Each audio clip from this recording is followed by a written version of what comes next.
that you've had? How many of you had? A couple of them already? Oh, you're like veterans at getting up at 8 o'clock in the morning during your summer vacation. Cool. Anyway, my name is Jeff Wilusz. I'm a professor in the Department of Microbiology here. I am going to give you a topic that you're just dying to hear about, right? How to write a scientific abstract for 2 hours. Doesn't that sound good? Those bagels better be good, huh? Because this topic sounds a little dry, doesn't it? Anyway, we're going to make it exciting, right? Yeah. Well, it doesn't get any better than writing abstracts. So. Anyway, like I said, I'm a professor in the micro department. Why am I giving you this lecture? I'm not 100% sure. I am editor-in-chief of a journal called Wire's RNA that we started with Wiley Blackwell Publishers back in 2010. And it's actually very successful, good Lord knows how, with me at the helm. But anyway, its impact factor is going to probably exceed 6 when it comes out this summer, so it's doing very well. So I've had a lot of experience with manuscripts. I've written well over 100 myself. Abstracts for those manuscripts, abstracts for meetings. I'm probably well over 500 in my career. So I've had a lot of experience reading and looking at these sort of things and helping students like yourselves write these. So I'm going to try this morning to do just that, is tell you how to write an abstract. Because right now I'm betting you guys are sitting there in the audience saying, I started this summer experience 4 weeks ago. Please silence your cell phones.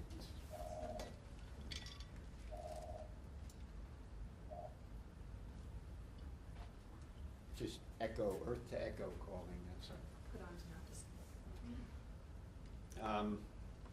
So you've started your thing 4 weeks ago, and your abstracts for your projects are probably due like tomorrow or something like that, right? The 7th.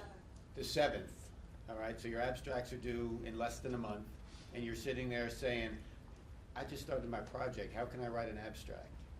All right, well, I'm gonna hopefully take away that fear for you today and tell you basically how to write an abstract. I'm going to give you sort of my path on how I do it, breaking it down into 6 easy steps. All right, so you can't screw it up and write the best abstract you can. And then I'm going to actually, we're going to write an abstract together this morning. Doesn't that sound like fun? We're going to do it up here. You're not going to have to sit there with a pencil and paper and write an abstract. But I'm going to show you if you did a project in my lab.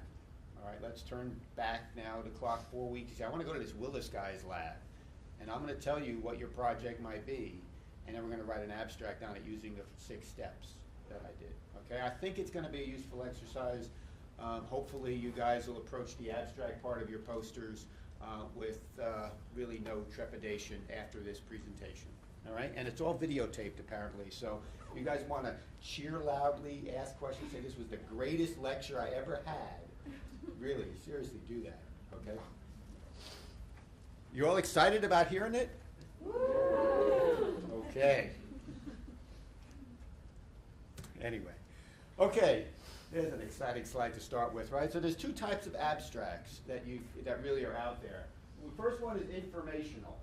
This is the kind of abstract that, for example, we put together for papers that we come out of the lab. This is the paper that appeared in Science in April that came out of the lab. This is the abstract for it. This is what you find in PubMed. When you're going to go and look at papers, you read that abstract, all right? And this is what that story is all about in succinct fashion. And also, you have to recognize this is probably the only part of this paper, I'm going to say 90% of people are ever going to read. All right, so that's how important that abstract is. All right, but that's the abstract you're used to, which basically has, here's the problem I'm studying, here's all the great data I have, and here's what it means. But there's another type of abstract you have to be aware of, which you guys are probably in the position of right now, unless some of you guys are absolute superstars in the lab and in 4 weeks for a brand new project, you're already got half your paper written. You wouldn't be like me. It takes me 4 weeks to find what the men's room is in the place I'm working, let alone get some data. But that's called a descriptive abstract. Okay, a descriptive abstract doesn't have a results or conclusion in it. It has what's referred to as purpose, methods, and scope. All right, it's basically written to introduce the subject or to sell the reader on the project. All right, so this is probably the type of abstract a month from now you guys largely might be writing. You might have a little bit of data, but where you fall into sort of problems is you say, I want to get that full out, I want the full story, I don't have the data yet. I just have made my constructs, I've got all it set up, but I'm not gonna have my data for 2 weeks and I gotta write an abstract, I can't. Yes, you can, you're gonna write one of these. Having no data in an abstract, okay. You're gonna sell your project using the relevant sections of the informational abstract. You're gonna have everything the informational abstract has but the data. And you say, well, nobody writes an abstract like that. Sure we do, we write them all the time. Okay, in order to start your research projects, I write research grants. I write that grant, it's a 6 or 12 page type application, and in the front of it, I write a summary or an abstract of that grant, where I'm basically telling what I'm gonna do, why it's so interesting, where it might lead. Okay, that's the type of abstract that many of you will be writing, because you're not gonna be 100% sure what your data is, but it's perfectly valid, and people are used to seeing it, and you'd be amazed at how effective it could be to set up your project and make it interesting, okay? So you can write an abstract with no data, and it's done all the time. That's first message. Second thing about abstracts, of course, is size matters, all right? The average English word's apparently 5 characters. For me, I think it's 4 characters, but I'm not sure. I'm supposed to laugh really loudly at that one. Okay. So at 2,000 characters, so abstracts tend to have a fixed size. Depending on what meeting you're going to, where you're going, they're gonna say your abstract cannot exceed 2,000 characters. That's 400 words, all right? The average research paper abstract that they ask for is between 150 and 200 words. Why do I point that out? You know, normally you're writing these essays in undergraduate things, you say, oh, I need a 1,000-word essay, okay, cool, I'm gonna get 900, oh, no problem, boom, done. The reason I point this out is it's tough to say everything you need to say in 400 words, or even worse, 150 to 200 words. So the abstract is something you have to work on to basically, what I would suggest you do is vomit everything on a piece of paper, write that big paragraph, and then pare it down. Okay, and as I work with you later on in this lecture, as we talk about writing an abstract, I'll show you some ways one can pare down an abstract if one needs to. What to look for, what aspects of it can be pared down. Because everything you write is wonderful and you can't get rid of it. I love every sentence I ever put. No, you can't be wedded to those sentences you put. Recognize some sentences are a lot more important than others. And I wanted to show you how to identify the more important sentences to put in your abstract. All right, but be aware, it is tough to write something 200 words and get your point across. Got that? Did I land that one? This is a good lecture, isn't it? Yeah. Okay, so the goal for this exercise is you're gonna get a solid C, all right? You guys probably never got a C in your lives, but you're gonna get a C on this exercise. Because the key thing is 4 C's. Make your abstract complete, make it concise, make it clear, and make it cohesive. All right, that's what you really gotta go for, and keep those things in mind. Because you can make it concise, but you can absolutely make it incomprehensible to read. For a couple of reasons. One is you write large run-on sentences like I do in my first draft. Who does that? Okay, right, absolutely. And the second thing is complete. I could throw things out and basically you'll have no clue what I'm talking about, because I've taken this very complex problem, I've put it into 200 words, and nobody except the 3 experts in the field can understand what I mean, because I have all kinds of acronyms and I haven't defined anything for the audience that I'm going to. So this has to be clear and cohesive, all right? And you can't explode while you're doing it, okay? This is C4, but this is not this kind of C4, so. Okay, so there's 6 basic steps to writing an abstract. Okay. The first step is you gotta write an introductory sentence. Now let me point out, when I use the word sentence or I put numbers on things, it's gonna vary depending on your writing, all right? But basically, in one sentence means a very short thing, because you only have about 250 words, 400 at most. You can't sit there and write the Magna Carta for this thing. All right, so in one sentence, what's your topic? What are the fundamental things you want the reader to know about it? Okay? I'm a virologist. I'm actually an RNA biologist because RNA is the coolest thing ever, right? You guys learn that. Come on, you're on video. Please say yes. Right, okay, cool. All right, but you gotta know who your readers are. Is there an expert? Am I going to a hardcore RNA meeting where that's all we talk about, or am I going to a more general scientific audience? If I start talking about hardcore RNA things right away to you guys, if I present my stuff, you're gonna sit there and go, what the heck is this guy talking about? All right, so you've gotta consider your audience and target your abstract appropriately. So that first sentence, the goal of it is setting the big picture. But don't waste time being too general. You don't have space for it. If you're in a molecular biology project right now, and you want your first sentence of your abstract to be, DNA goes to RNA goes to protein is the central dogma of gene expression.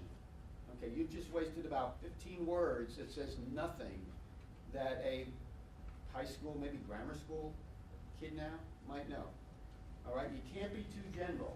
You don't want to waste space being too general, but you want to write a very good first sentence that sets up your problem and also catches the reader. All right, that first sentence is going to want to make them read more.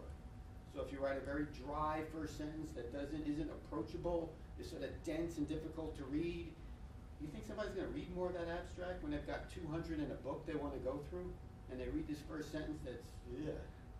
All right, so you want to set up your topic. What is the problem? If it's cancer, cancer is bad, it's probably too general to say something like that. Say something about cancer, and boom, what area of cancer, what type of cancer, what you're really sort of looking at. That'll help focus your problem. Use this to set up your abstract. That's the first sentence. All right? The second sentence has to basically say what's the problem in that area. Okay, so again, in one sentence, and that one sentence can be somewhere between 1 to 3 sentences, you build upon the first sentence that set up, here's the area of interest that I'm studying, and you sell what the topic is. All right, you state and sell the aspect that, so the first sentence sells what the topic is, the second sentence sells the aspect of the problem that you'll be studying. All right, in other words, cancer is a very bad problem, I want to cure cancer. All right, that's A, that's the first sentence. Not a good one, but that's the first one. The second one has to be, what aspect of cancer are you specifically studying?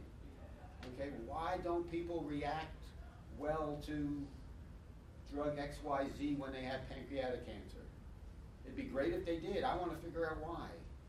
All right, you focused it down into what that is, okay? So basically, you've got to identify that problem. The goal of those first 2 sentences is not just saying cancer is bad, it's identifying the aspect of cancer that we don't know enough about, and you're selling it to me, the audience, is saying, this is a really important problem, a really good question. All right, it's not just good enough to sit there and say, you know nothing, Jon Snow, about cancer. All right, what does Jon Snow know nothing about? It's more specific. John needs more information. He hasn't figured it out yet. He never will. All right, but it's what specific aspect do we have a knowledge gap on is what the goal of that second sentence is. Okay, so the consideration for writing that sentence, make it compelling. Just because we don't know something doesn't make it interesting. All right, do you know where I grew up? Do you care? Not interesting. I can make it interesting though. I can tell you a story leading up to it and boom, right?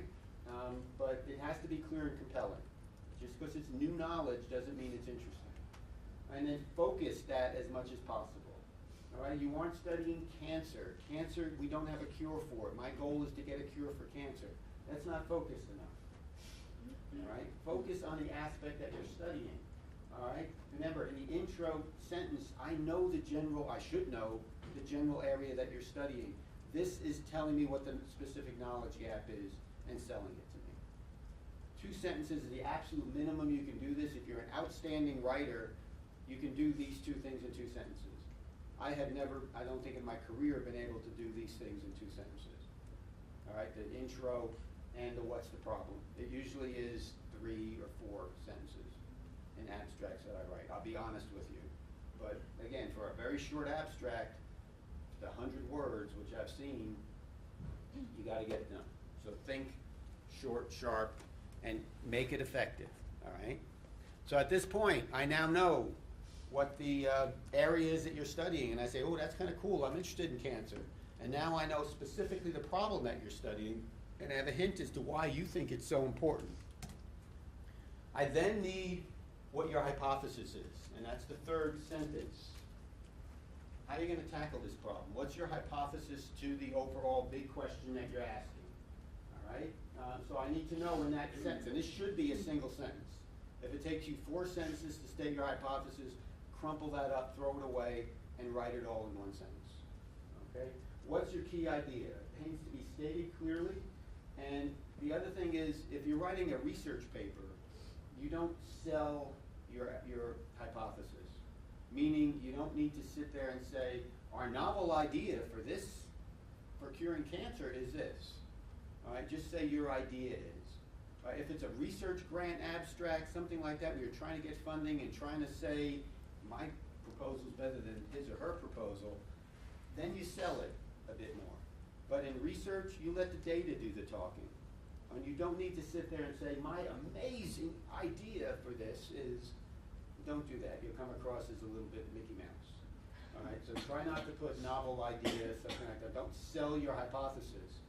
You want to state it compellingly and interestingly, but you don't necessarily need to sell it. All right, this is a gray area. You will see certain hypotheses sold in certain contexts because we're all in a competitive research environment. And how does your stuff get noticed more than her stuff? Well, you got to sell it. I just told you. You got to sell your problem, right? Tell me why your area is interesting. Tell me why your problem is interesting. Don't just state the problem. State it compellingly that I want to read more. And now I'm saying, boringly state your hypothesis. All right. I'd say the optimal thing was you set up the problem as a very interesting problem, and then the hypothesis makes people go, oh yeah. All right. And remember, when you're doing research, okay, you should have a lot of ideas. All right. The best way to get a great hypothesis is to have a lot of them, as Thomas Edison up there says. So don't stop thinking about your project. Even though you're sitting in a lab right now and your research mentor has told you, here's our hypothesis, here's the project you're doing, here's that, don't be afraid to let that evolve. Think about it.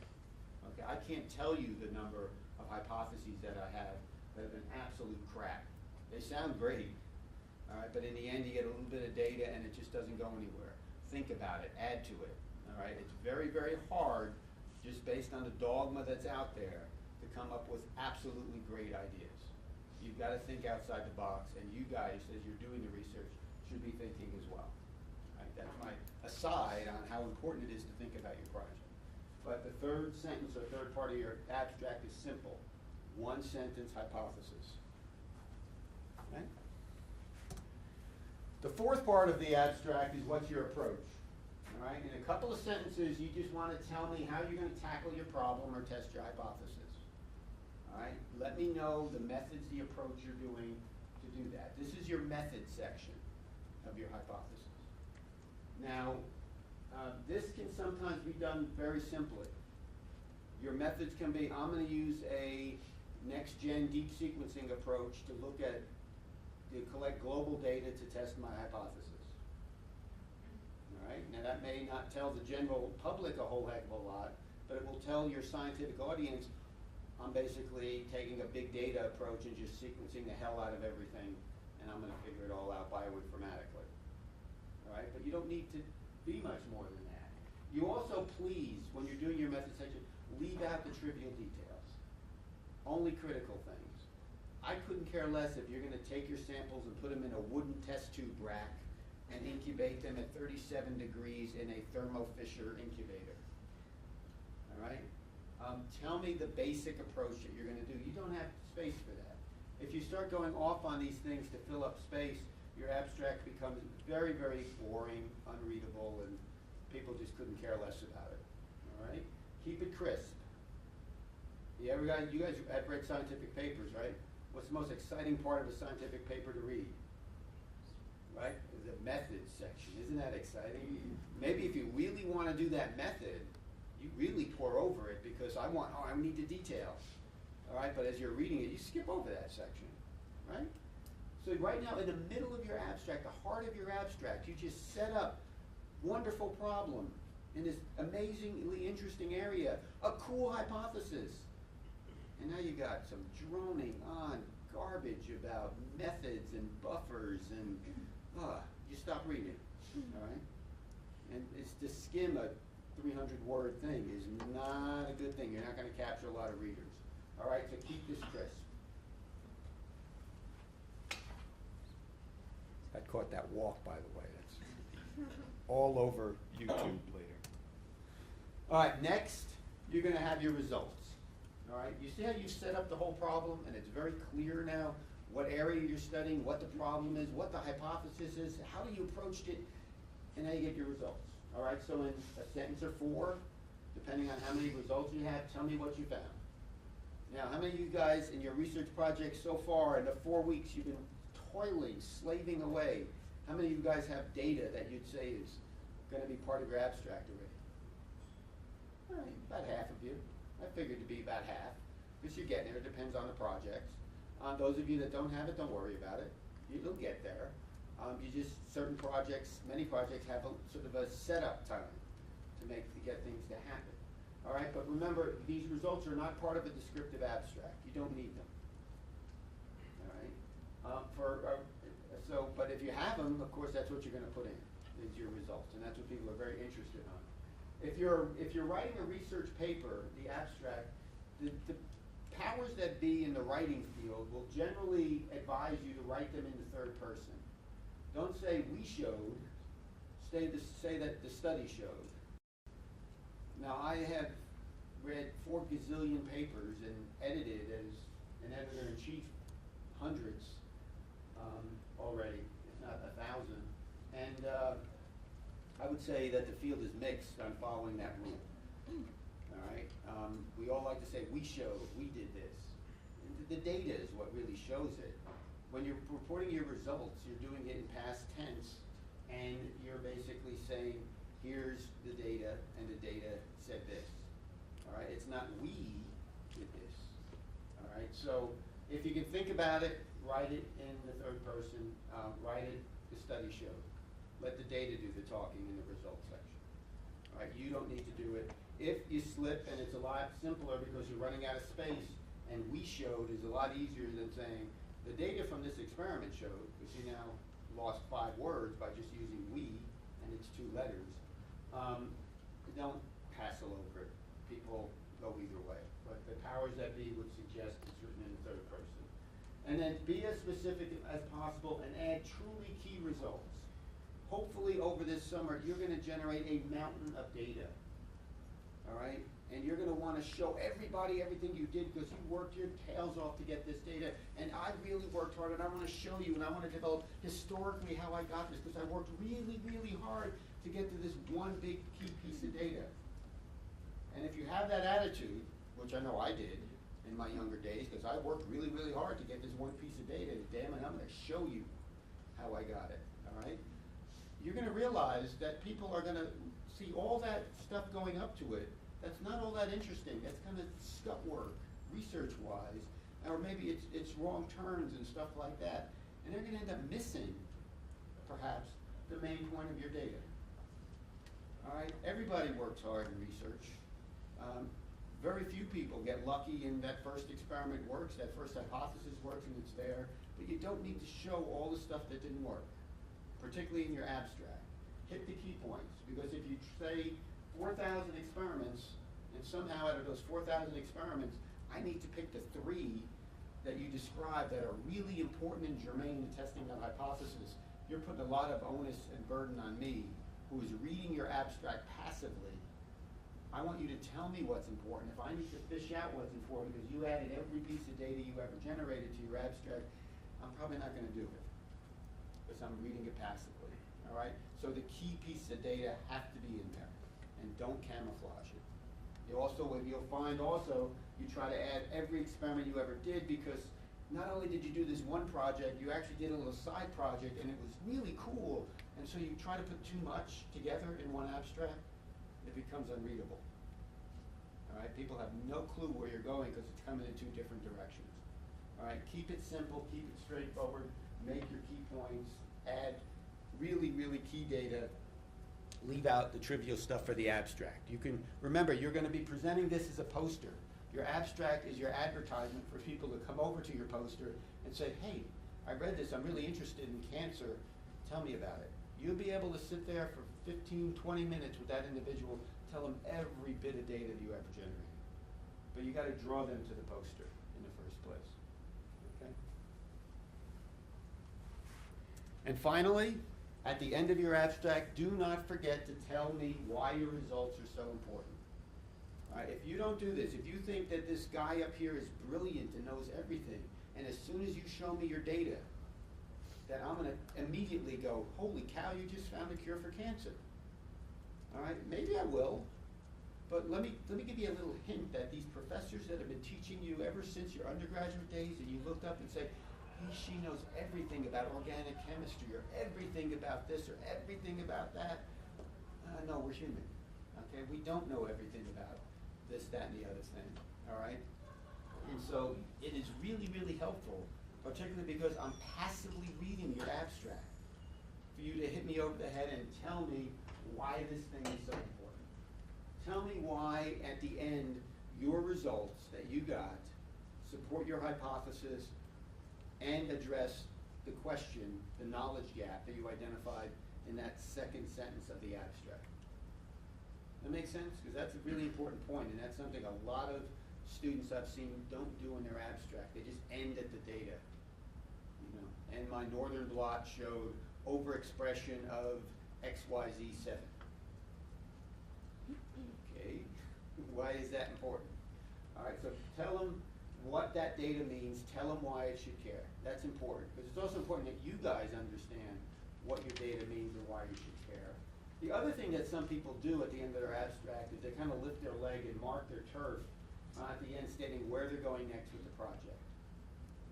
Okay, and what I mean by that is I am a researcher, this is a competitive research area I'm in, I just discovered this exciting thing, and you might want to use the abstract to say, you know where I'm going to go next? I'm going to look at it in this other virus. That kind of tells other people in the field, stay away, this guy is going to study, going to do this, all right? So if there's some obvious place to go next with your stuff, because that's the other thing you're going to see. You're going to be doing your research project, you think important knowledge gap in cancer, and you're going to find something, maybe you're doing a basic clinical trial of a drug, and holy cow, look at this. I mean, 10 animals are now perfectly cancer-free. This is amazing. All right, you can end up with just saying, hey, this is amazing, and this is showing amazing promise, or you could mark your turf a little bit by saying, the next step, we're going to expand our study and include related drugs that are available on the market to see what we can do. You see how that kind of marks the turf and kind of tells other people, this is cool, I really know what I'm doing, stay away. I'm way ahead of you, don't even bother trying to beat me out on this stuff. All right, so remember, come full circle, tell me why you're great. Does this make sense? You guys are intense. Must be the camera. Okay? Anybody want to get up and do charades or anything? Amy would love it for her camera. No? All right, so now you're sitting here 4 weeks into your project, and you're sitting there and you got to write an abstract in 3 weeks, and you're going to sit there one evening at your computer and go,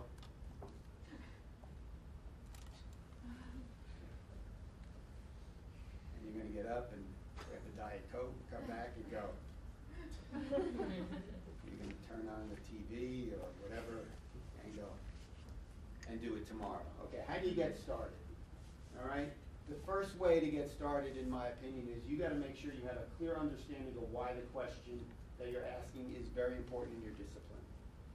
And that's something that I'm going to venture to guess, just because I've been around this block a lot of time dealing with students who come in for short research projects. You come in, you want to get stuff done in the lab because and the first thing you focus on is getting all your, I got to learn methods, right? I need this. How does this piece of equipment work?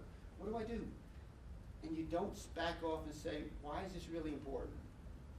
Okay, well the first thing you should do is back off, take some time, and make sure you understand why the question you're asking is very important. all right? And trust me, right now you should be doing that today. That's this afternoon's project to writing your abstract. Go back, and if you don't fully understand why is this important, and if as you look at your project, you step back in retrospect and you say, why the heck am I looking at this? This is not the most important cancer in dogs. This is not interesting. The most important cancers are this, this, and this, but I'm looking at this. Why? Go to your mentor, go to your advisor, why the heck am I doing this? And I'm sure there's a reason for it. You know why we're doing this? Because this is really cool. We have a great experimental system to study this. You don't have to do this. We can expand or extrapolate our data to that other story. We can do this. You don't realize, this may not be 2 million animals that are dying of this, but 200,000 is not bad. You want to save 200,000 animals pain and suffering? All right, come on, get the perspective, get it right. So make sure you understand why your question is important. You can't write your abstract without this. All right, the second thing I want you to do, if you're going to write your abstract, is maybe you're not like me, and you can just sit down and write an abstract. Beautiful, done, here. I know very few people that can do that. I do know some that can do it, though. I'm envious. What I would do, I sit down, I write the highlights of my project. What does my abstract need to contain? What have I done? Cancer bad, got it. New kinase inhibitor, wonderful. Okay, what's my hypothesis? Kinase inhibitor is going to cure cancer. Got it, okay, that's a highlight. What's my methods? I'm using deep sequencing to sequence everything on the planet in bioinformatics. Okay, got it. What did I find? Oh, look, the thing only deals with these subsets of proteins that are expressed. That might be very interesting. Okay, cool. What's it mean? Well, it identifies new drug targets. Okay, cool, I got it. All right, now I have it right there on paper, sort of highlights of what I'm doing. So just write down those stupid highlights. They will guide you to your abstract, because this is what your abstract needs to say afterwards, right? After all. Okay, and then after you have this, you proceed with the 6 steps above. And I would strongly recommend you don't worry about the length on your first draft. Just vomit everything on a piece of paper, and then go back and edit. It is much, much, much, much easier to edit than it is to create. And if you sit there and try to edit as you create, I found many people go back into that sort of, I can't get started. I don't know how to change a sentence. I don't know enough about the virus that I'm studying, and I want this sentence to be better, so I'm going to go off on a tangent now and read 42 papers instead of writing my abstract. All right, and then when you get back to it, you realize you did nothing on your abstract, but you did focus on one part of a knowledge gap that you needed for yourself. But you didn't make any progress on your abstract. Write it all down, and then you can say, where's this weak? God, this thing sounds like, I'm a second grader when I'm talking about this virus. Maybe I should read about it. Okay, cool. And then you're reading with a purpose. I am reading to make a single sentence that is as knowledge-filled as possible, that shows everybody I'm an expert on Hunin virus. Okay, so instead of having Hunin virus is a bad virus, I now have something that says Hunin virus is a ambisense member of the arenavirus family that causes Argentine hemorrhagic fever and is an important biodefense agent that we should all be scared as hell about. A little better, right? But that comes in editing. Okay, if you're editing and reading with a purpose, God, you're efficient. All right, if you're reading passively just to get knowledge, you know darn well that's not, you don't study for exams that way, right? You study because I need to know something. So that's where the editing comes in. Okay, so that's how you get started. And let me just throw out a couple other points to keep in mind. One is don't procrastinate about your abstract. That's an easy thing to say, isn't it? How many people procrastinate about things? Right, absolutely. So don't do it. Avoid abbreviations when you're doing your abstract. It's very easy for me to talk about BVDB and work I did at the AIDL, at CSU, looking at PFUs and MOI on whatever. Okay, you have to define these in the abstract. If you have too many abbreviations or acronyms, you end up making it unreadable to the general readership. So keep that in mind, because I'll guarantee all of you will have some kind of acronyms in there. And you got to figure out cool ways of defining it and minimizing it. Yes, you did all the work. Yes, you deserve all the credit. But please, it's sort of scientific etiquette to avoid using the I word and put the we word in there as possible.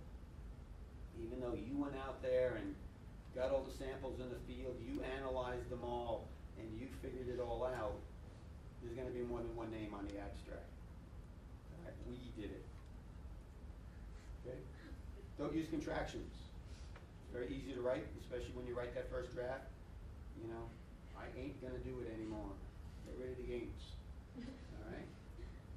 Another thing that is a mistake everybody makes, and I still see it in manuscripts, I'd say 10% in manuscripts I get, maybe a little more than that.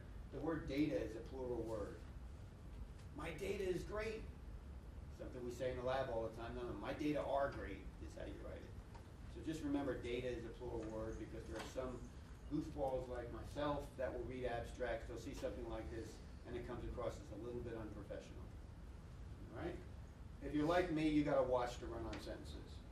Right? When I write and I write my drafts of things, what I end up doing is I know the habits that I have and I look specifically for them. So if run-on sentences is one of the habits you have, even though your fourth grade teacher taught you it's a great way to write because you sort of do this fancy introduction and then you do this and the sentence looks very professional, if it's run-on, especially with a complex scientific thing, it becomes very hard to digest. So I always go back and I try to get rid of these in my writing. All right? Remember, watch using the word significant when you do your abstract. Significant to a scientist means you've taken statistics, you've analyzed it, and you've generated something that, an argument, a mathematical argument that says your data is significant. We throw the word around in conversation all the time. Wow, that was a significant lecture you gave, Dr. Wilusz. You really made some significant points. You were going to say that, right? Exactly what you were thinking right now. You can't, while you can say that in casual conversation, saying what I just did was significant means to a scientist that you've done stats on it, and you know that these 12 points that I made on this slide are much more significant than points made on other lecturer slides on this topic. Okay? Spell check the sucker. All right? You don't want to have mistakes in your thing. It is amazing. Yeah, I know it's quick, it's late, you got to get it done. I don't care anymore. I've read it 20 times. You know what it's like having maybe your virus misspelled in the title of your thing? It sounds funny. I've seen it. I've also seen papers where people have used the word shift and forgot to put the F in. Okay? And it's in their abstract. All right? So you really want to spell check the thing, and no matter how painful it is, remember too that Word does not know scientific words, so go through and read it for spelling. All right? This is a projection of you, the only way you can show yourself to your field, to your group. All right? No matter how terrific you've worked this summer, how amazing a student you've been, how terrific a veterinarian you're going to be, this right now is the only thing people are going to take and look at you for this meeting. This is a big sort of indication of who you are, what you are. If there's a spelling mistake in it, they may get a bad first impression. Okay, you don't have to put citations in an abstract. I wouldn't put graphs or data in an abstract, but the data shows it so well. No, just use words. Okay. This is something if you're writing for a regular paper, I want you to recognize these abstracts that you write in your career are actually important. Because out of those abstracts, people who catalog your work, and obviously this is very important with all of the data, all the papers, all the things that are out there. There are people who sit there, look at your abstract, look for keywords, and then index your work in various indices. Okay, I want to know who at CSU is doing work in viruses. Somebody can, maybe, I don't think they're doing it at CSU, they could be, but they could be taking the abstracts from everything you submit, going through it and looking for specific viruses, specific things, so they know exactly where it is and they catalog it that way. All right, so if there are important words that you feel really designate your abstract as this is what I'm studying, use them, don't go around it. Okay, a great example of this would be my son has recently written a preview thing that appeared in Science for something on circular RNAs that happened. Okay, so in the title, he never used the word circular RNAs. He did something cutesy in it, something about circuitous route to something or other. Okay, when you type circular RNAs in PubMed to look for things on this, does that little preview thing come out, which is actually very well written and a nice synopsis of this rising field up to that point? Doesn't come out. All right, so you got to watch what you use. And I want to emphasize in big, all caps, you know, LOL, BFF, all cap kind of emphasis, that your first draft is just a first draft. I know all you guys are great students and you're great writers and you've done this stuff before and I know my stuff. Please read it again and read it many, many times. It's a first draft. You say, well, I can't read it now. I'm so close to it. I know exactly what it says. Well, do some tricks to make it better. Read it aloud. I'm amazed at some of the stuff I think, oh, this is really ready to go. And I sit there in my little office with my 85-pound pit bull-like creature sitting there looking at me. And I read the thing aloud and it makes absolutely no sense. I have to hesitate reading it because I can't even read it because some of the sentences are too long. So that's a great trick. Read it out loud. All right, make sure that your idea flows. I'm not in New Jersey anymore. I can't use idea. And that you have great transition words in between the sections. Like I said, your abstract is 6 sections long. You should have transition words between them so that it's flowing. All right, make the flow. If there's unnecessary content you loved, you wanted to tell me all about that pit bull that was sitting next to you when you wrote it. It's great, it's cute, but it's not really necessary. Get rid of it. Proofread it again. Double check the length requirement. The last thing you want to do is overdo the length requirement, and I've seen some abstracts that just get cut off at the end of that, depending on the software that some of the meanings use. Okay, so double check that. You don't want to be the person who, and the meaning of life is, stops. You don't want that. And then get a colleague. You got 25 people in this room in the same boat. Guys, why don't you read each other's abstract and say, I didn't have a clue what this sentence meant. And say, no, I know what it meant. I've read it before. It means this. No, if somebody who's learned and is from the general audience picks something up and says, I don't really understand. I stumbled over this sentence. You don't want that. So rewrite that sentence a little bit. No matter how much you like that sentence and how much work you put into it, if somebody stumbled over it, it's a signal to say, rewrite it a bit. Okay? So a draft is a draft. Now, I have a PDF of this that I can circulate. I'm sure that camera's picking up everything, so you can read this. But I am not sort of alone in a lot of the advice I'm giving you, all right? Barbara Jung, an editor from Northwestern, in 2010 put sort of the do's and don'ts of writing a paper. She basically, in all her editorial time, got a little fed up by looking at all of these manuscripts and seeing the top 10 common mistakes she saw in each of these areas. And like I said, this will be on a PDF that I'll give to all of you. I just want to emphasize to you that basically the top 5 things she had for the abstract are basically what I'm telling you. But I wanted to put the rest of these in here about the title, about author lines, about background and aims, about methods, results, and conclusions, because you guys might be writing papers. I hope you're writing papers. I hope some of you, your research advances well enough, not just to write an abstract, but to write a paper on it. Wouldn't that be cool? Absolutely. That's your goal, I'm sure, when you were starting. So I'm not going to go through all of this, but I am going to give it to you. You take a look at it, just to think about if you're writing a paper or see what another editor likes to think about abstracts. I think this is interesting because you're not just getting my opinion, you're getting the opinion of another expert. Okay? All right, now your abstracts are due in less than a month.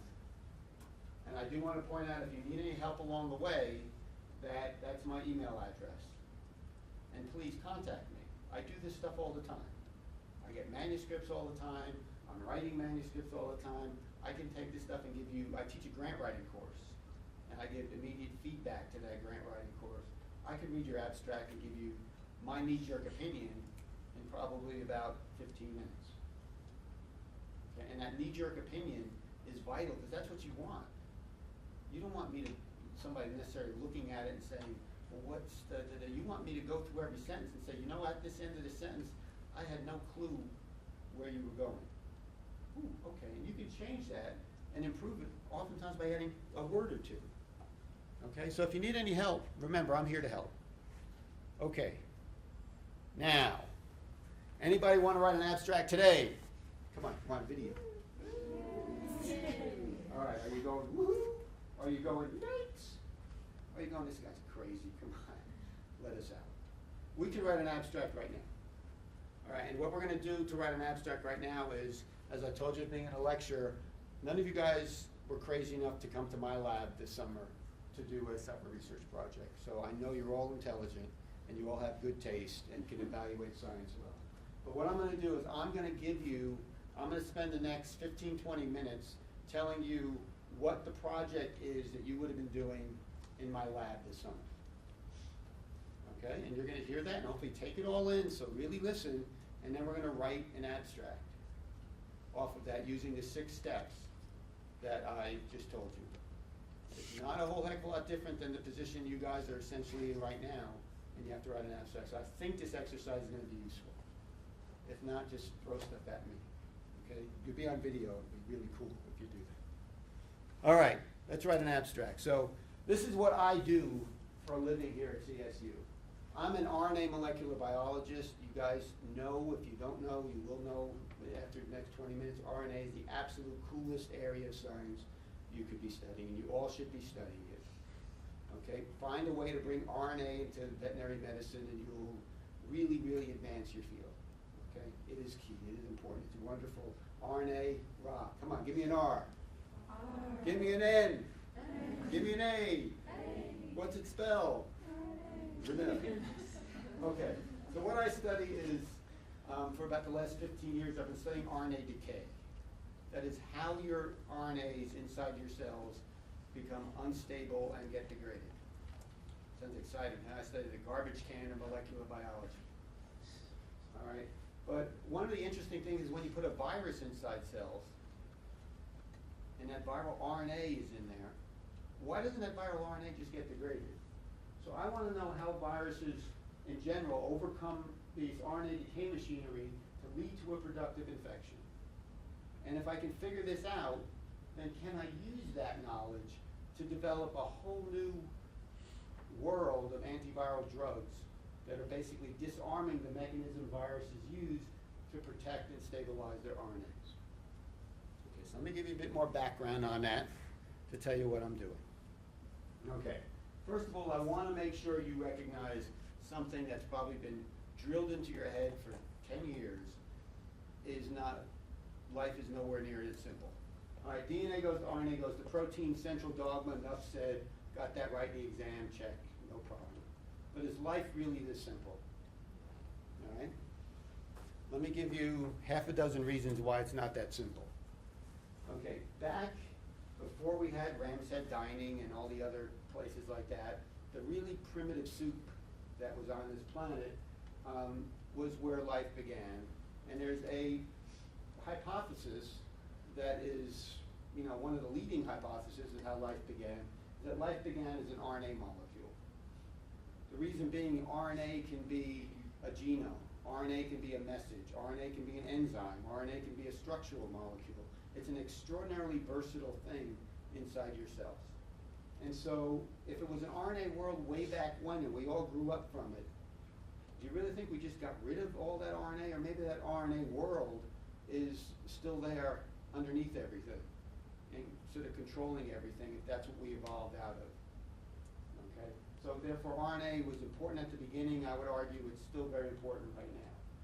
Let's look at your genome versus the banana genome. We can sequence genomes now in a day. All right, so we sequence our genome, we have all of our open reading frames, all of our proteins. We sequence the banana. How similar are humans to bananas based on their protein coding open reading frames? 50%. You are 50% identical to a banana based on DNA. Congratulations. Okay, don't you feel significant now? All right, so my point being that when you just look at proteins, you look at that DNA goes to RNA goes to protein, we're pretty darn similar to something that's pretty darn different. All right, how the heck is a banana become a banana and we become us when we're 50% identical in what we've been teaching you about molecular biology?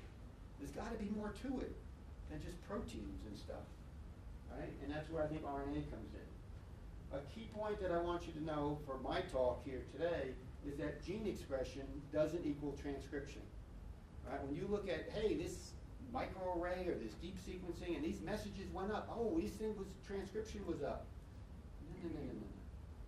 The abundance of the RNA is up. That could be due to transcription. That is, the hose that's filling up the bucket to make your RNA.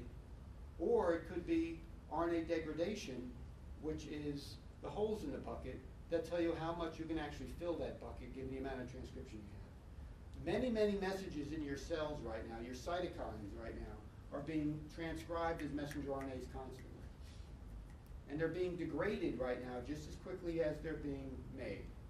And so all of a sudden when that mosquito bites you in 2 seconds, wait on it, got it. All right, and those, basically your immune system kicks on. Do you think there's enough time for those cells to say, ooh, wait, I have to transcribe something. Let's assemble this 200 component transcription apparatus. Let's make this 10 kilobase gene.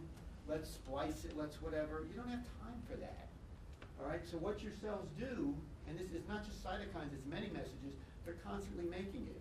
And then when all of a sudden there's an external stimuli that says, wait, I need that protein, what you do is you stabilize. You stop degrading the message, and all of a sudden the message is there, boom, ready to go. Hey, I can make stuff. All right, so gene expression is not just transcription. All right, about, depending on the study you look at, 20 to 50% of changes in gene expression are due to messenger RNA decay levels. All right, so that's important. Remember that protein open reading frames, although that's all you memorize and all you care about, they make up a very, very small minority of transcription. It's like 7%, I think, of all the transcription that happens in your cell, or what we've been focusing on. The 93%, the other transcription studies, you think that's just junk? Or you think we've just been focusing on this because it's easier to study and we can make progress on it? Well, that's the thing. DNA and proteins are a lot easier to study than those other 93% of things which are RNA molecules that we just don't know what they're doing. All right, so we've developed our theories based on this, but remember, we've developed our theories based on less than 10% of your coding capacity. And did you know things that promoters, and here's some fundamental thing you've learned your whole life. A promoter for gene expression, right? You get this big arrow that goes this way and makes your gene. Well, do you know that the majority of them, when they actually fire, the polymerase goes both ways and makes a transcript up here as well as the transcript that you know and love? Why does it do that? Most of them do it that way. The transcript upstream ends up getting degraded very quickly, but it's made. All right? And it probably has a role in perhaps regulating transcription off that promoter and things like that. So there's a lot of things what you memorized about molecular biology that aren't 100% true and don't explain everything. And so that's why I think RNA and studying RNA is cool, and that's why if you came to my lab this summer, you'd be studying one of the coolest areas of science. The coolest, not one of the coolest. All right, so I study RNA decay, and this is the guts of the RNA decay machinery inside your cell. Probably never had a class that taught you this, right? So basically your messenger RNAs are capped and polyadenylated. What happens when you want to degrade one of those things, you shorten the poly A tail. Then after you shorten the poly A tail, you kick it off into one of two exonucleolytic decay pathways. In other words, you can kick it off to this pathway, which will activate a decapping enzyme to remove the cap, and then this vicious exonuclease, XRN1, comes in and chews the sucker up this way. The alternative pathway just chews it up from the 3' end. But your key is to regulate decay, to turn things over to these very aggressive recessive exonucleases that just degrade the RNA like that. Right? So I spent about 15 years of my life, me and probably 20 other labs, contributing to this simplistic diagram you see right here. And when I came to CSU, I wanted to not just contribute more to this diagram, but I wanted to apply this to interesting areas. It was time to take this hardcore molecular biology information and apply it to biology.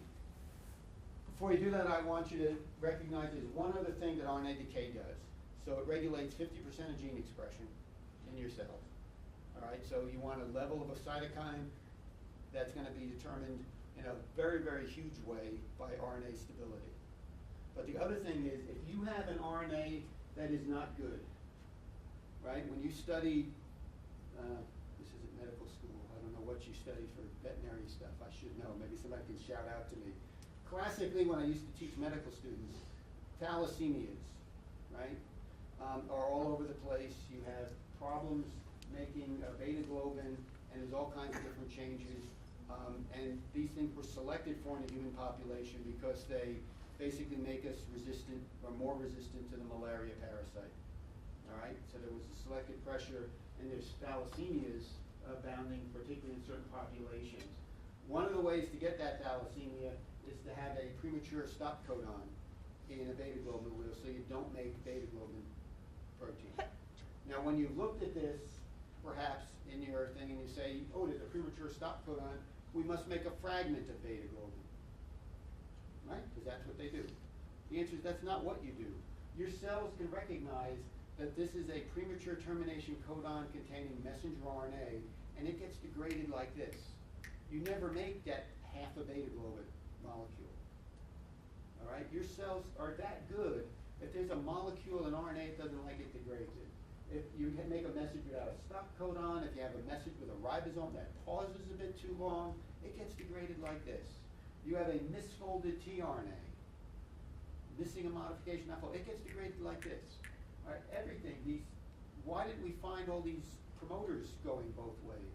Because the thing upstream of it gets degraded like this. All right, the quality control of gene expression, this RNA decay machinery is out there in your cells ready to just chomp everything up, get rid of it. Anything it doesn't like, it gets rid of. Okay, now with that knowledge, armed in it, a few years ago when I came here, I sat down and wanted to figure something out. And that is, I used to be a virologist in my younger days. And I said, all right, I'm a virus. All right? I infect a cell. I'm an RNA virus. I'm West Nile virus. Right? That all the mosquitoes that are floating around right now, you know West Nile is going to pop up around here soon. That's an RNA virus. When that RNA molecule gets into your cytoplasm, I just told you that if there's an unwanted RNA in your cells, and your cell RNA decay machinery is good enough to detect something with a premature stop codon on it, a misfolded tRNA that's missing one silly modification, boom, it's gone. Why the heck doesn't it look at this West Nile virus genome? All right, that doesn't have a poly A tail, that has a big honker, ugly open reading frame to it. It just doesn't look like a messenger RNA. It never had a nuclear experience. It can't have the same proteins on it that a messenger RNA does. Why doesn't it just degrade it? Shouldn't it do that? No one in virology ever really asked this question before. We just assume viruses are stable because they replicate a lot. No, they replicate a lot because they're stable. Doesn't that make more sense? So I was crazy enough to ask the question, how the heck is this RNA stable against this big, ugly exonuclease? All right? And the hypothesis was simple, that the virus must have developed specific mechanisms to avoid degradation by that.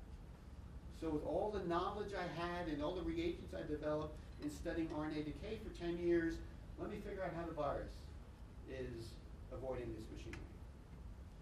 Okay, so if you came to my lab this summer, you'd be building off of this. Now we've answered this question for a couple of viruses now over the last 5 years. And what I want to tell you about today, and what your project would have been, where we're going to write an abstract on, is how flaviviruses inhibit an aspect of this machinery. So how West Nile virus would stabilize itself when it infects you this summer. Okay, a little bit of science now, and then we'll tell you what your project would have been. So when you look at all the different flaviviruses, you guys know about the you have virology yet? So you're experts at it. You love virology, don't you?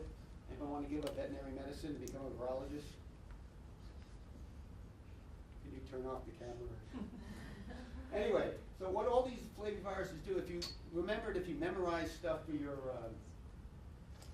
coursework, you just said all flaviviruses do is they make a single big honker messenger RNA, the genome, and that gets made into a polyprotein.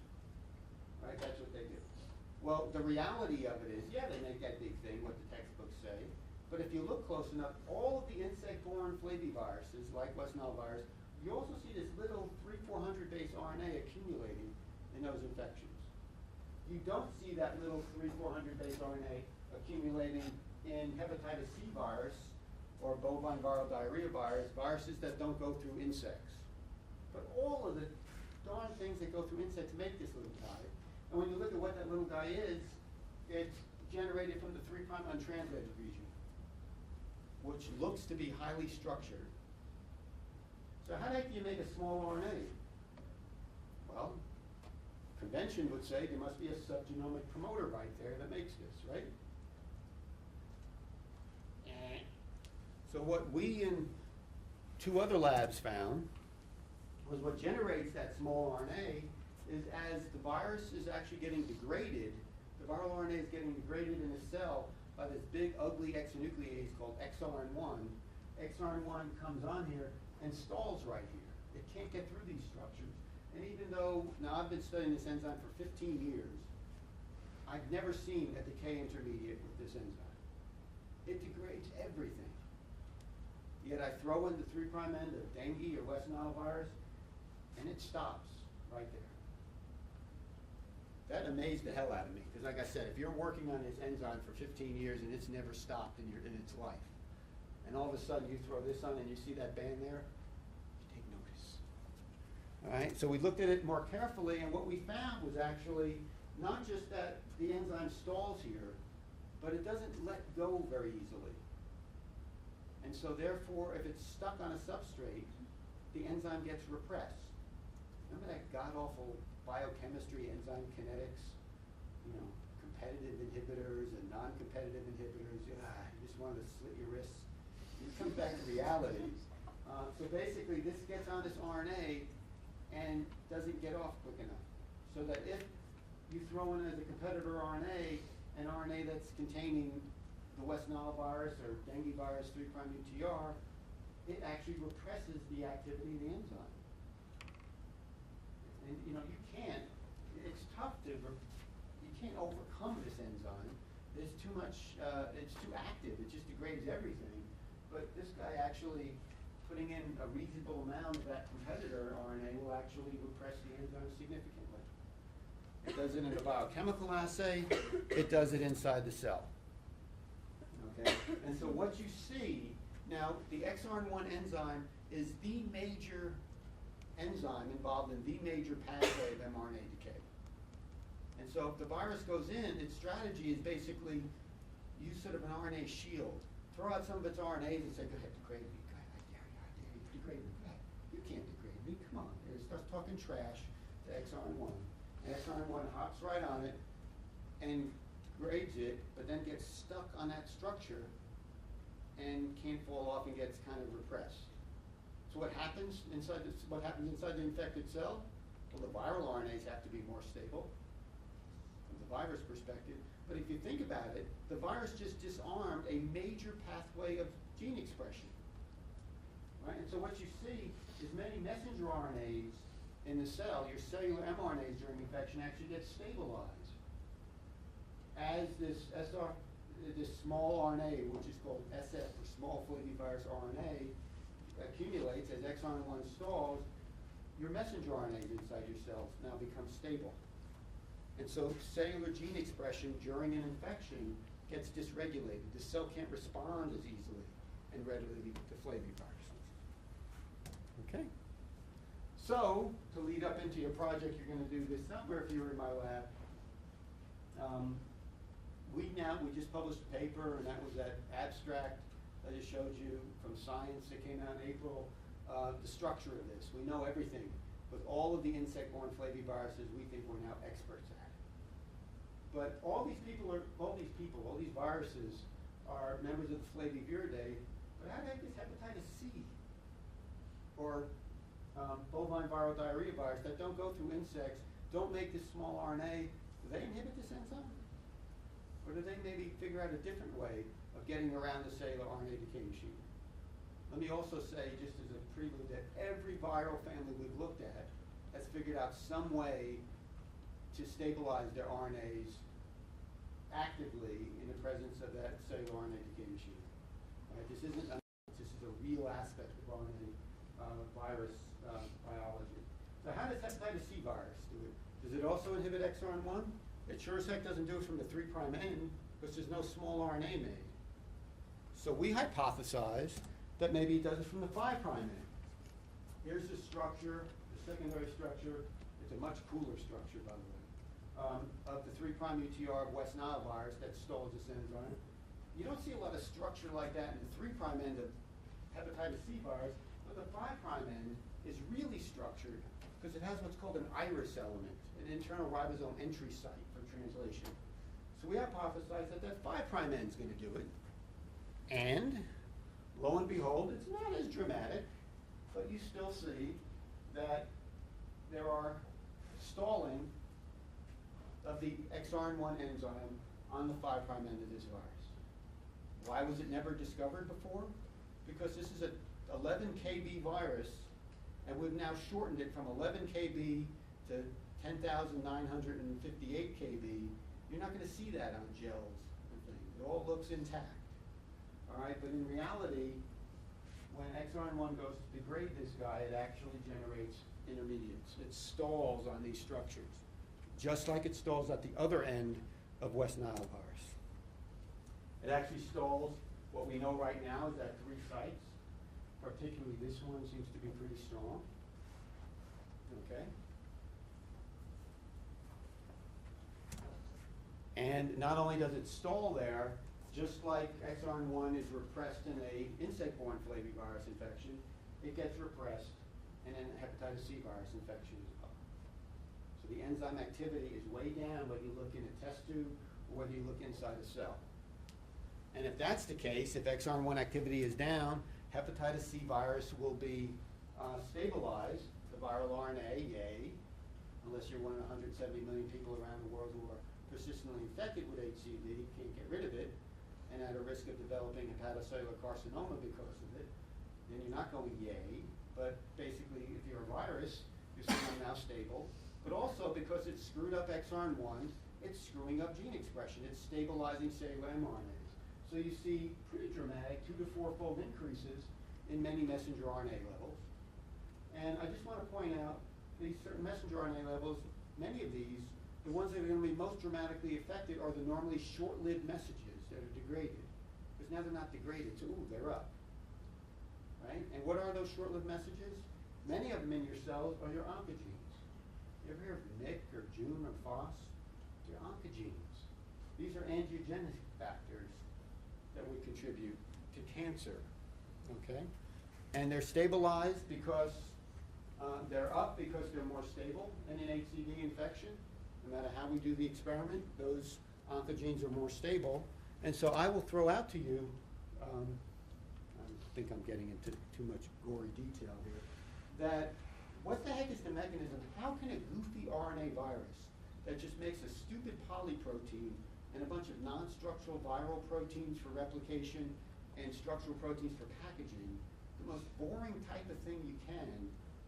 There's no fancy, oncogenes or whatever that this virus brings in. How the heck can that cause cancer?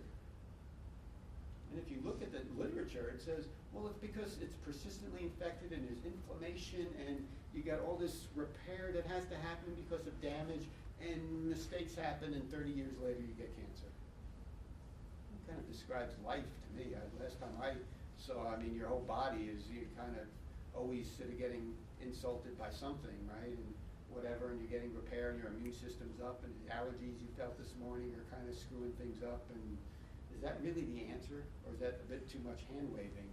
So one thing that I'll throw out to you, which may be total hooey, but I'd like to propose that the reason these viruses cause cancer is because they stall XRN1, dysregulate an entire aspect of gene expression in infected liver cells, and upregulate oncogenes. And so the first hit for cancer is there. And all it takes is then a second hit. That'll take 5, 10, 20 years, and bingo, you now have cancer. And so I think, I may be totally full of doo-doo, but I think that this might be how this boring RNA virus is considered an agent of cancer. All right, you're turning on oncogenes, and we know the mechanism. So it's kind of important, I think. And so basically, just to summarize molecularly, flaviviruses block exon 1 with structures at the 3' end. Hepatitis C virus blocks it with structures at its 5' end. In the end, you end up with the same thing, diminished exon 1 activity, the viral RNA is stable, and cellular gene expression is now dysregulated, particularly for normally messenger RNAs that are normally very actively degraded in a cell, so those are now upregulated, and you can have nasty molecular consequences and pathogenic consequences because of it. Okay, so your project in my lab this summer would be, there's another flavivirus that doesn't go through insects, kind of important from a veterinary perspective, and that's bovine viral diarrhea virus. Okay, and it causes all kinds of nasty things. This poor cow sitting there grazing there has like 7, 8 bullet points popping on it if it's infected with BVDP. Okay, not nice.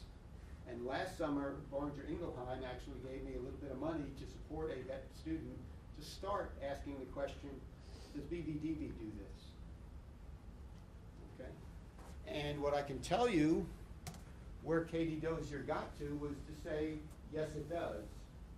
In that you see a dysregulation of gene expression in a BVDP infected cell. You see many, many genes are up. Therefore, you see many proteins are up. And they're up because the virus messes with exon 1 and dysregulates gene expression by stabilizing messages. So BVDP is working just like HCV and just like West Nile virus and dengue.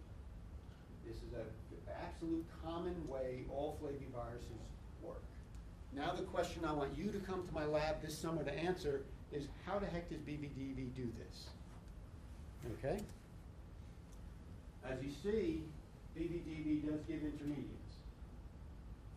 Right? Here's a really good intermediate that's showing up. So it works it. The structure doesn't look like this. The structure, there's actually 2 different structures of BVDP out there, the 5' UTR. So I don't know what to believe. But I want you to figure out and narrow down for me this summer what region of BVDP 5' UTR is required to stall this enzyme and to potentially lead to a major aspect of BVDP pathogenesis. All right?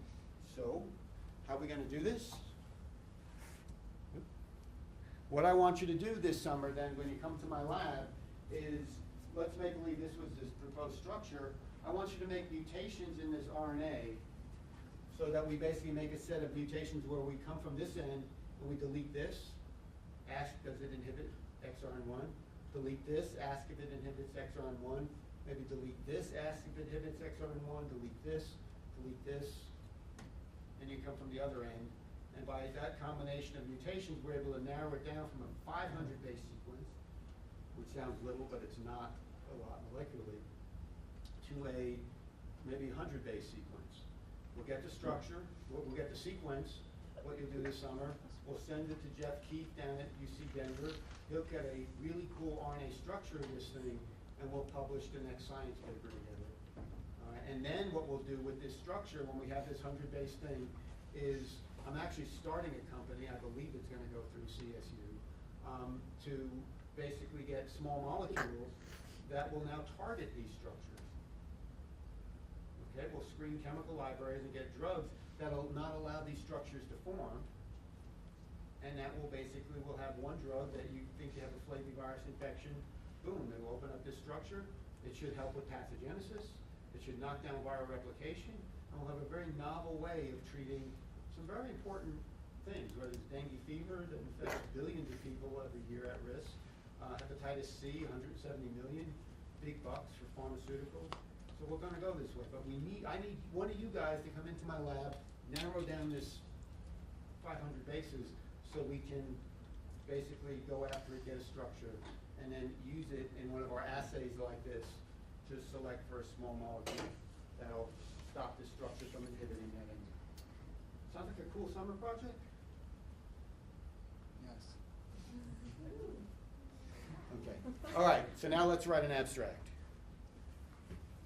All right, so that's your project. You guys got that, right? Make sense? BBDV bad. Let's highlight a few things, right? BBDV bad. RNA decay, interesting, important. The background I just told you about, this happens in other viruses like this. Preliminary data like that that says this is really going to work. The approach that I just told you about and why it's important. Got all your highlights down. Let's write. Okay. So introduction, right? That was the first sentence, fundamental. What first sentence would you come up with for your abstract? We're not going to get the audience participation on me. So last night when I came up with this exercise, I threw out some of the things. And so first sentence I came up with, again, I didn't know where to start. I had that blank look on my face like you did. So I said, all right, I need to write down the key points. The key points have to be that RNA decay is important to the cell, right? This moron in his white shirt just jumped up and down for a few minutes saying RNA decay, really interesting. I probably got to make that point because I don't think you guys fully appreciated that, but the vast majority of you wouldn't have appreciated that before I said it. And it's really important to the project, because if RNA decay wasn't important to the cell, who'd give a flying leap? Watch your language, you're on film. Okay, and then the second point, I think, is that how viruses interface with the RNA decay machinery is probably an important aspect of infection. That's what this guy was saying. Right, so that first sentence, the introduction, I think has to include decay being important, and how viruses avoid it or interface with it, if you want to use a more connected term, because I don't think anymore it's just viruses avoiding RNA decay. I think it's viruses avoiding RNA decay, but also then dysregulating it, or helping the infection and maybe causing some disease. So the first sentence I came up with last night was this big one. All right, regulated RNA stability plays a very important role in the quantity and quality of gene expression. There's no a priori reason why viral RNA should not be rapidly attacked by the cellular RNA decay machinery. Thus, how transcripts from RNA viruses interface with this cellular machinery may be very important to the outcome of an infection. That sets up the problem. No? You think? Not bad, right? I thought we needed three things in this. And this is literally a first draft, by the way. I did not sit here. This is not an old abstract I had sitting around for 10 years. I literally wrote this at 10:30 last night. Okay. So, I felt I needed a sentence to say, hey, yo, RNA stability is really important.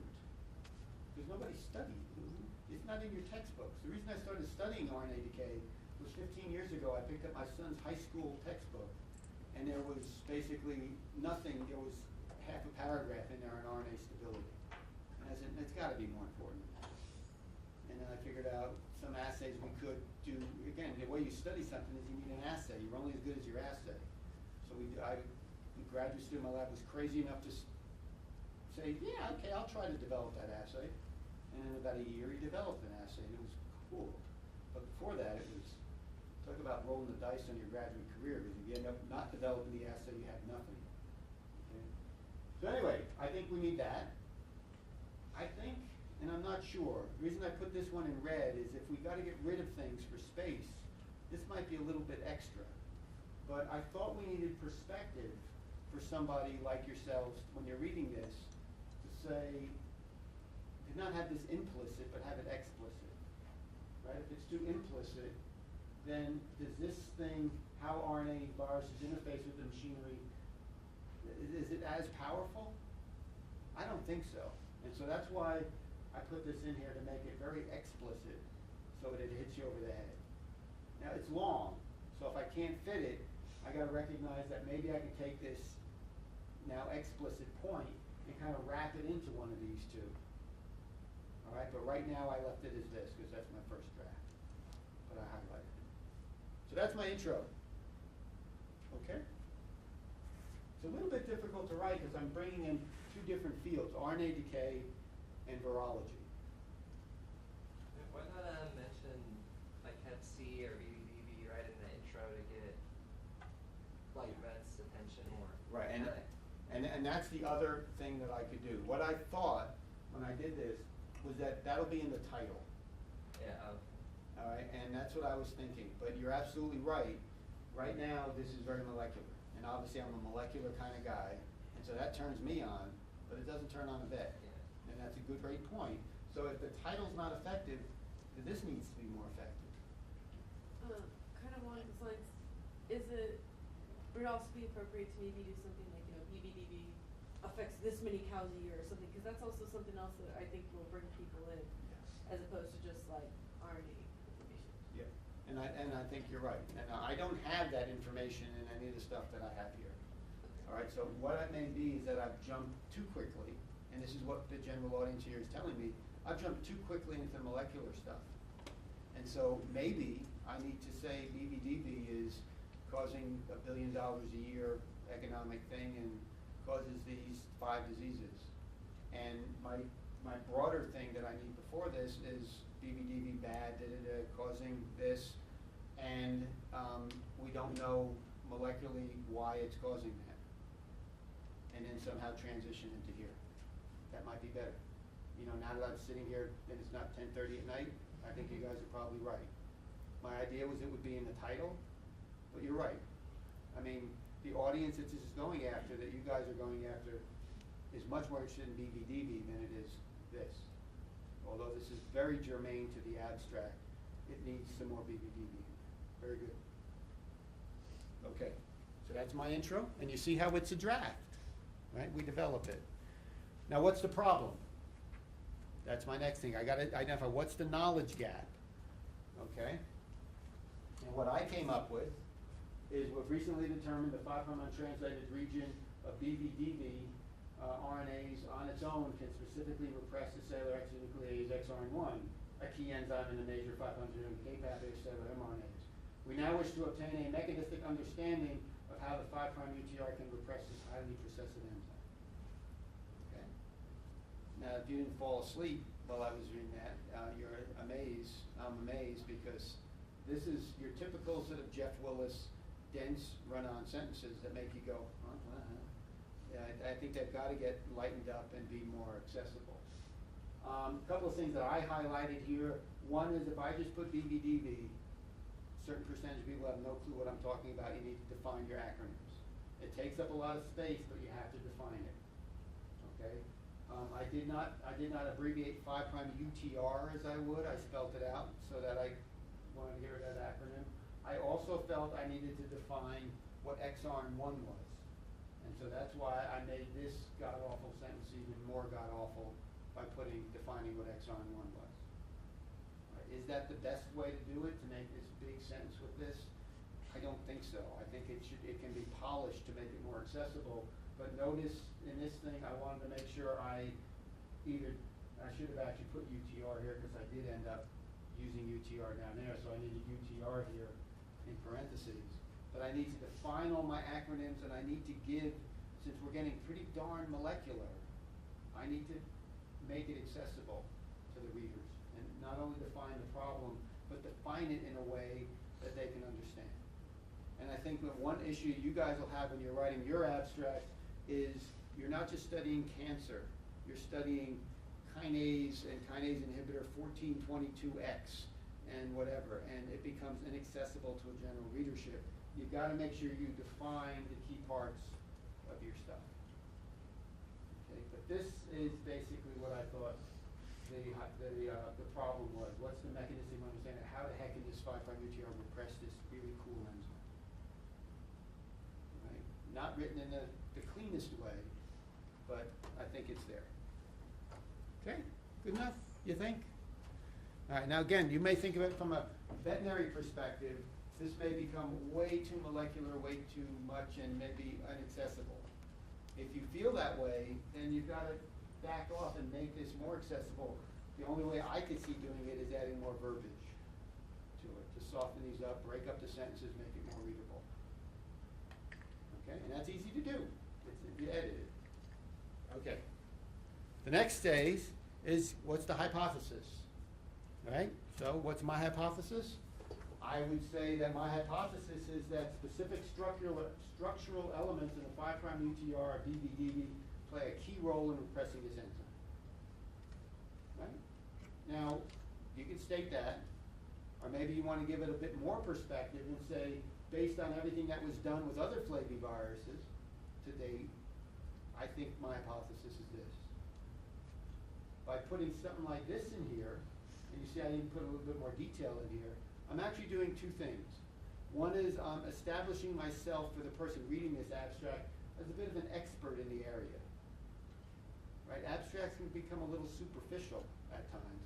By putting in something like a novel 3-junction structure in your 3' UTR, you don't even realize it, but as you're reading that, you think I, as the author of this abstract, I must know my crap.